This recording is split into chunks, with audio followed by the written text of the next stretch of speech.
our nurses, have you studied for NCLEX? I sure hope so, because today is day number 29 of our 30-day NCLEX challenge. And as we are preparing to finish up this challenge, I hope that you guys have seen progress. I hope that as we get more and more into the subjects and your virtual trainer, you're feeling confident, you're feeling like, I can do this. Today, I have great questions because if you looked at your study calendar for today, you know we had the topics of delegation, assignment, legal issues. Oh my goodness. And so I have questions about the things that I studied in my quick facts and also in my virtual trainer student workbook. And so I had such a good time watching those lectures and just being in the class that I'm really excited to share it with you guys. So come on in, guys. Come on in. I'm looking for fast fingers.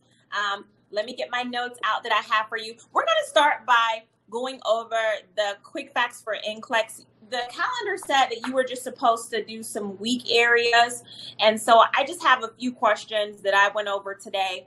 And I just want to know if they were also weak areas for you as well. So go ahead and put the answers on the screen. Here is question number 1. And it says this is from this book. It says, when taking tuberculosis medications, which vitamin will be depleted? Which vitamin will be depleted? And because I'm left-handed, I'm going to put my notes here. All right, go ahead and put the answers on the screen, guys.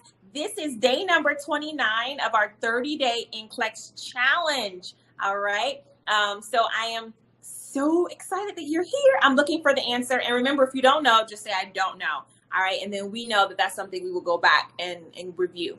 So the correct answer, good job. It is vitamin B6, vitamin B6. And we are studying from this book, POW. Make sure you have it. 5-star quick facts. All right. Next question.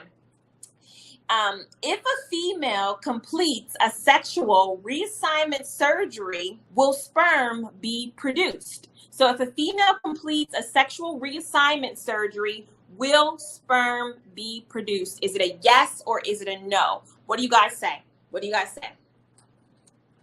Come on in, put your answers on the screen, guys. We are studying today. The topics are from our virtual trainer, legal issues in nursing, assignment, and delegation.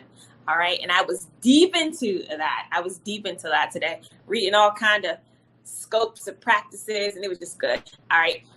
So yes, this is what we're doing. I see the answers on the screen. Also, smash that share button. And if you have not liked my Facebook page, definitely do that. All right. Definitely do it, because I have some really great events coming up. All right. The question was, if a female completes sexual reassignment surgery, will sperm be produced after that reassignment surgery? What do you guys say? I see a lot of people just saying no. And I am so happy about that, because that is the correct answer. Hey, how you guys doing? Come on in. We are studying. I have another question. The correct answer to that question was no. Good job. The answer was no. All right. Next question is this. Is mucus a reason for a client to get a tracheostomy? Is mucus a reason for a client to get a tracheostomy? What do you guys think? Is mucus a reason for your patient to get a tracheostomy? And remember, a tracheostomy is what? What is it?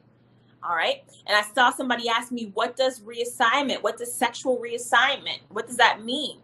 All right. And you guys know what I say to you. If you don't know what something means, or you're not familiar with it, don't ask me for the answer. What should you do? You should look it up. You should look it up on your own. Okay. Don't ask me. Okay. So my question was, is mucus, and remember, this is the book I'm studying. From. So I'm asking questions from my book. All right. The correct answer, I saw one person get it right. I saw one person Nurse Hughes, Nurse Robert Hughes, good job. I asked the question, is mucus a reason for a tracheostomy? A lot of people pick no, but the correct answer is yes. It's obviously yes, because what is mucus? What is mucus? Mucus is an obstruction. Mucus is a fluid that causes obstruction. So if a patient is having thick mucus secretions and they can't breathe because of that mucus, yes, a tracheostomy is an indication, okay? Mucus can obstruct the upper airway. Very good. So again, if you have this book and you got that answer wrong, guess what you need to do? You need to go back and study that book, okay? All right, I'm moving on because today is a quick study session. We are going to move on to legal issues. All right, remember the major themes. You guys have a hold on. I'm just coming to increase the critical thinking. So my first question is this. If a client has a terminal illness,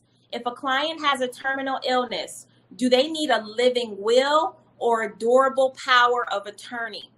If a client has a terminal illness, do they need a living will or a durable power of attorney? Okay, go ahead, tag your friends, challenge your friends with these nursing questions. And if you know it, go ahead. Don't be shy. All right. So does the patient who has a terminal illness, you can't say both, you can only pick one or the other. If you have a terminal illness, do you need a durable power of attorney or a living will? There is one answer better than the other. Let me see what you guys are putting. All right, correct answer is actually living will. Yes, a living will, because what is this?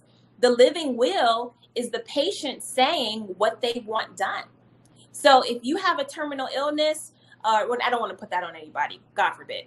If a patient gets a terminal illness, they can write out specifically what they want done, right? Whereas a durable power of attorney is somebody else making decisions for that patient.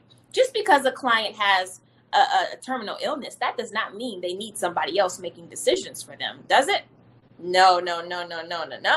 All right, they can still make their own decisions through the living will. All right, so be very careful about that. Be very careful, and I hope it makes sense. If it makes sense, give me a thumbs up and let me know that it makes sense. Okay, I'm going to move on. We're still going to talk about a living will. Let me ask you this question. Will a living will discuss spiritual care? Will a person's living will discuss spiritual care? All right. Should it include spiritual care in the living will? Okay. What do you guys think? All right. What do you guys think? I've actually moved on. We're in my virtual trainer workbook, guys. So if you have this section out and you studied it today, go ahead and take notes in here. This is what this is about. This is why I'm coming on here. Yes. So the correct answer, the living will should also include spiritual care. It should also include the patient wants to see a chaplain or the rabbi, or however the spiritual healer will be involved. Okay.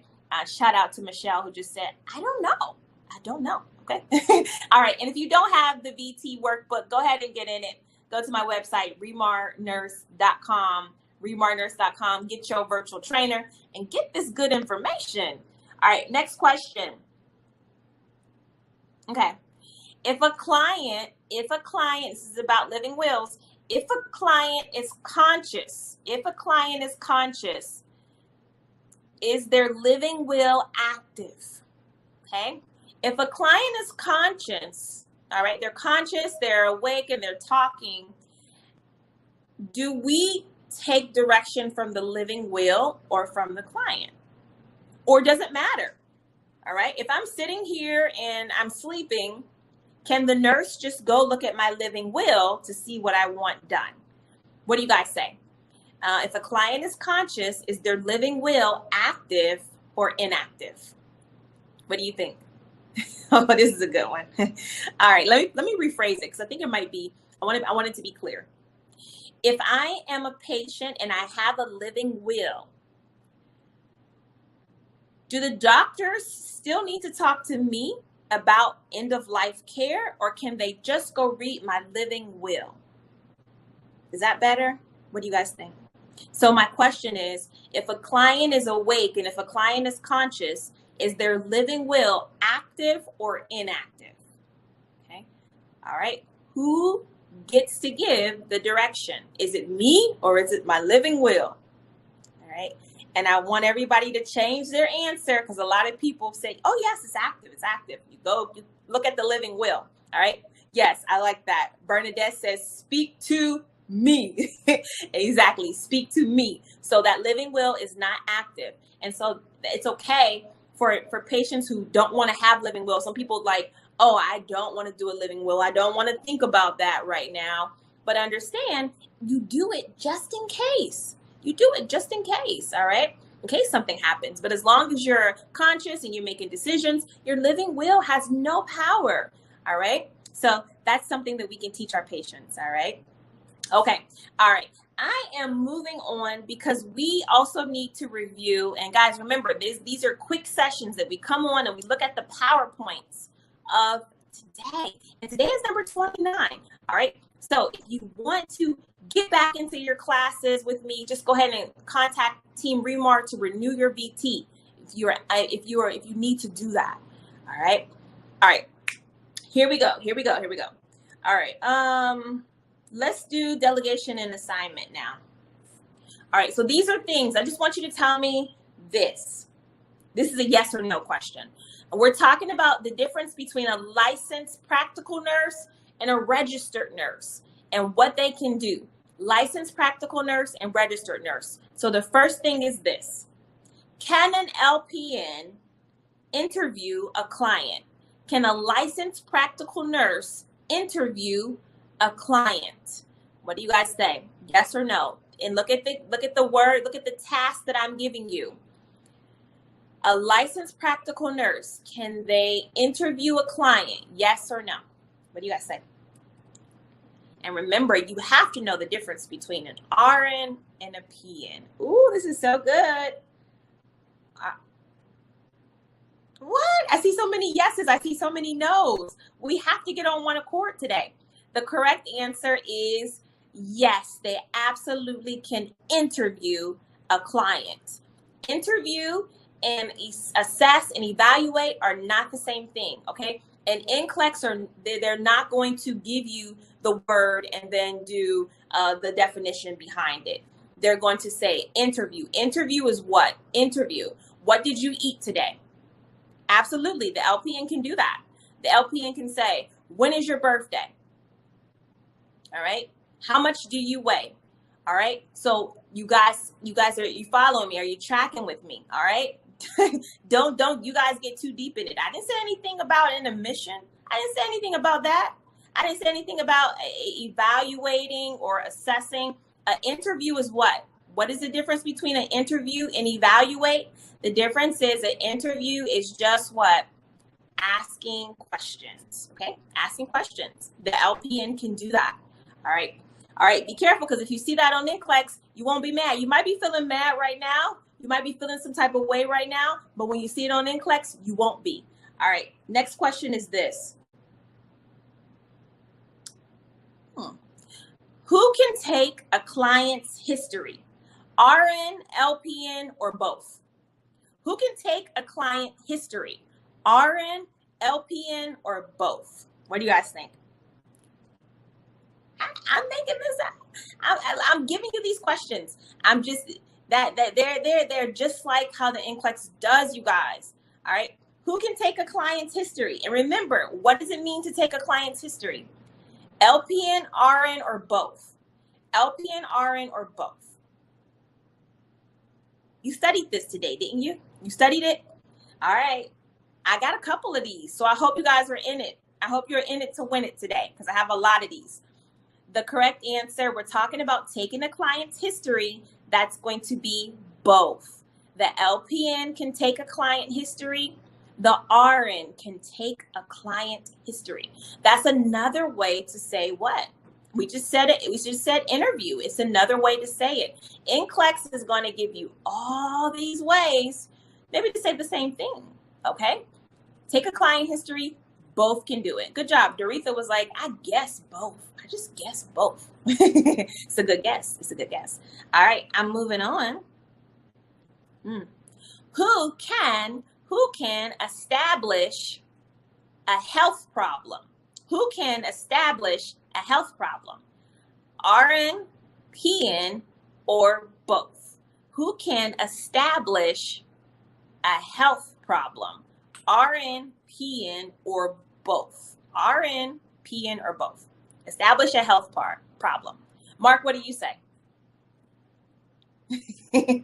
Who can establish a health problem? RN, PN, or both? Mark is saying RN. He's going to go with RN. Who's with Mark? We're talking about establishing a health problem. Oh, this is a good one too.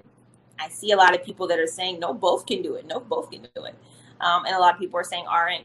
Welcome, come on in. This is my quick study session. We got a lot to do. The correct answer is going to be RN. RN only. Mark, you got it. You got this one. RN only, okay, can establish a health problem. Because what does that mean when you establish a health problem? That means you have done some what? You have done some assessment. You have done some evaluating. Things are not right. Things are not normal. There is a problem going on here. My patient is not swallowing appropriately. My patient's gait is off. My patient has a wound that is irregular. All right, there you go. This is part of the nursing process, and that is for the RN to do. Woohoo, good job, guys. Virtual high five. Rub it in. All right, next question is this. Who can maintain documentation? Who can maintain documentation? Is it the RN, the LPN, or both? Who can maintain documentation? RN, LPN, or both? Yay, yay, come on in.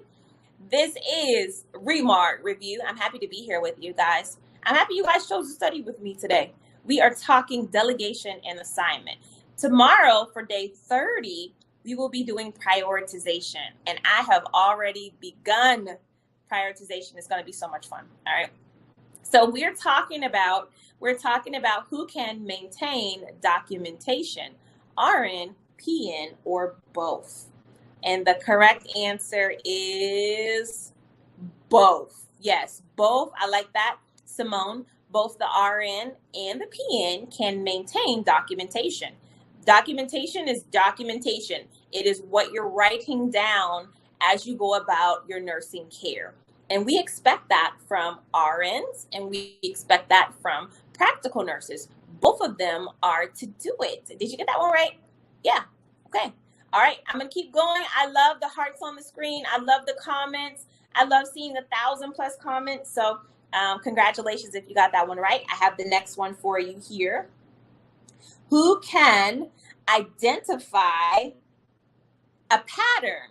Who can identify a pattern? All right.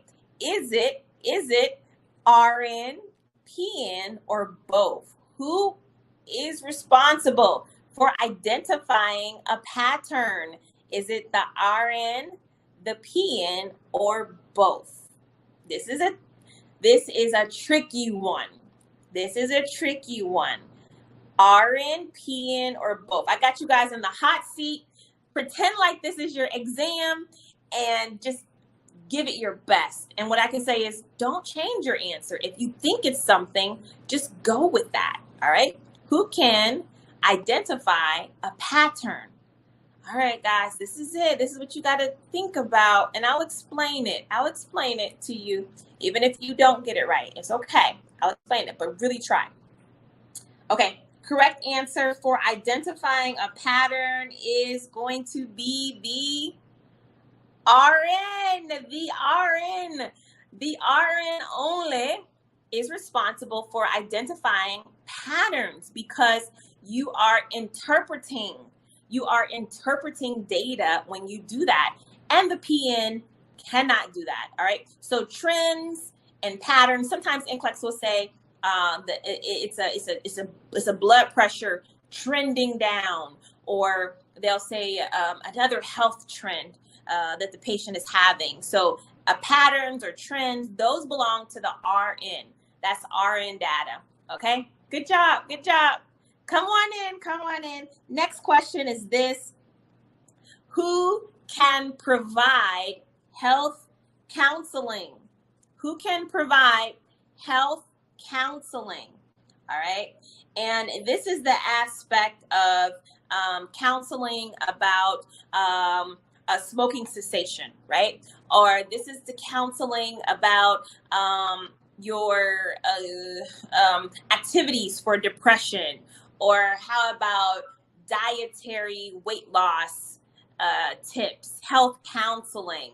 All right, who can do that? Who is to do that? The RN, the PN, or both? All right, we're talking about who can provide health counseling. All right, when you guys get this on NCLEX, you're going to be so good at it. You're going to leave out of there saying what my students say, which is, I thought that was supposed to be harder. It won't be harder for you guys because I'm pushing you today. I am pushing some of you to your limits. You're going to be mad at me today, but when you take your NCLEX exam, you're going to be happy with me. All right, the correct answer for providing health counseling is definitely the RN, the RN's job to provide that health counseling, right? Okay, next thing is, listen carefully. Are you guys ready? Who has a dependent nursing practice?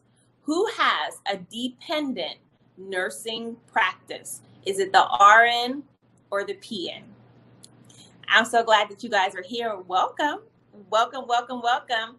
Is it the RN or the PN for a dependent nursing practice? You guys think? All right, that's all I'm giving you. That's all I'm saying. All right, who has the dependent nursing practice? Is it the RN or the PN? Okay.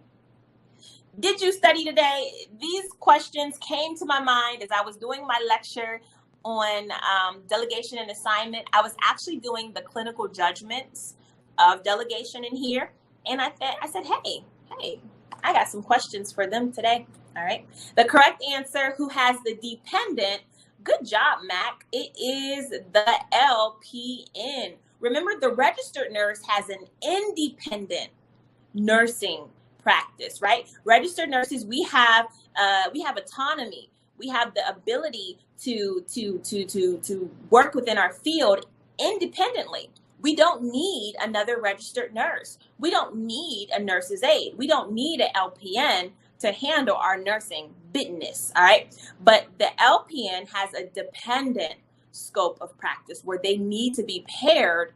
They need to be paired with another nurse, which is the registered nurse. Does that make sense? Bueno. All right, let's go. Let's go with this one. Who determines, did you guys get it? You following me? Who determines health data that needs to be collected? Who determines health data that needs to be collected? Is it the RN, the PN, or both? Okay. Who determines health data that needs to be collected? RN, PN, or both? Okay. And if you guys don't have this book, if you guys are not in my VT, then this might be a little challenging. This might be a little fast paced to you guys, but the foundation is set in my lectures. Okay. All right. So we're talking about who determines health data that needs to be collected. And there is only one right answer for this one. All right. Determining what health data needs to be collected. All right. Oh, I like that. Somebody put the right answer and I love the rationale. I love it. Okay. The correct answer before I go, because I only have one more here. The RN determines what health data needs to be collected. Yes, it's the RN who determines what needs to be collected, and it's the PN who goes and collects it. Okay, unless it's just the RN task. All right, good job. So the RN determines that. The RN determines what health data needs to be collected. Good job, guys. All right, last one. Woo. If you guys did this work today on the VT calendar, you know it was a lot. All right, last question is this. Who documents the patient response? Who documents the patient response? All right, is it the RN, the PN, or both? The RN, the PN, or both? Who documents the patient response? Go ahead, put your answers on the screen and smash that share button and let everybody know that you have studied with REMAR Review, okay? All right, documenting the patient response. I love it. I see the correct answer. Most of you guys got it right. That is going to be, yes, of course, both. Both registered nurse and licensed practical nurse are responsible for documenting a patient response. All right. So if you try to give a patient a medication and you're a practical nurse and the patient says, no way, get out of here, I'm not taking it, it is your responsibility to document that patient response. If you're an RN and you gave a patient Tylenol and an hour later they say, you gave a patient acetaminophen and an hour later they say, I'm feeling so great, it's your responsibility to document that patient response. Okay. Did you get that right? I'm so proud of you guys for showing up. We literally have been studying almost a half hour. Look at us. And we had a great time. Studying for NCLEX does not have to be hard and it does not have to be boring. Let's have fun. Let's do it together. And so in the end, you can say, whoo, I thought this NCLEX was supposed to be harder. All right. But I'm already challenging you guys. So this was day number 29 of our 30-day NCLEX challenge. And some of you guys have been rocking with me since day one. If you have just gone to the website and you're just getting your virtual trainer student workbook, don't worry. Just hit up my YouTube channel and you can start with me from day one. So don't let anything get in your way. Also, tomorrow I have a great announcement for you guys. You guys have been asking me, what are you doing next? What's going on? And so tomorrow I have a major announcement. You don't want to miss day 30 of our 30-day NCLEX challenge. So I hope to see you guys soon. I hope to see you guys tomorrow. And don't forget this, you can, you will, and you must pass NCLEX. Hello everyone, I just found out today that I passed my NCLEX PN. Thank you so much, Regina, for all your help. I definitely used the VT trainer as well as the quick facts, and I attended some of the sessions on REMAR. It's definitely an excellent source. I love it. I love the content. I love everything that the program stands for, and there's just so many different ways you can receive it, whether it's the podcast, VT, there's the new question bank, everything. Just thank you so much. So this is my testimony. I did great this time. This is just awesome. I completed nursing school and then I went ahead and passed my NCLEX on my first try with 76 questions. So everyone just study hard and pray and hold it to a higher power. You will definitely make it through. Thank you so much, REMAR. The NCLEX Virtual Trainer is the best training system for nursing students who need to pass the exam. My name is Regina Callion, MSN RN, and I have helped thousands of nursing students pass the NCLEX exam with my program. You're gonna love it.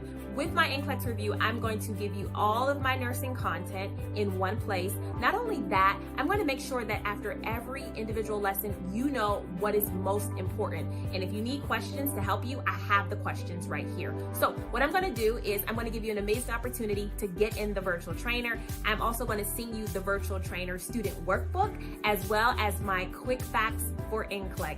This is it. This is the opportunity that you've been waiting for. Click the link below. This is the #1 training system for nursing students who need to pass NCLEX. Don't miss out on this opportunity. Click the link below. Hey, what are you waiting for? I want to see you on the inside. This is the opportunity. You don't want to miss it. If your nursing license is important to you, you will take action right now. Let's click the link. Let's go.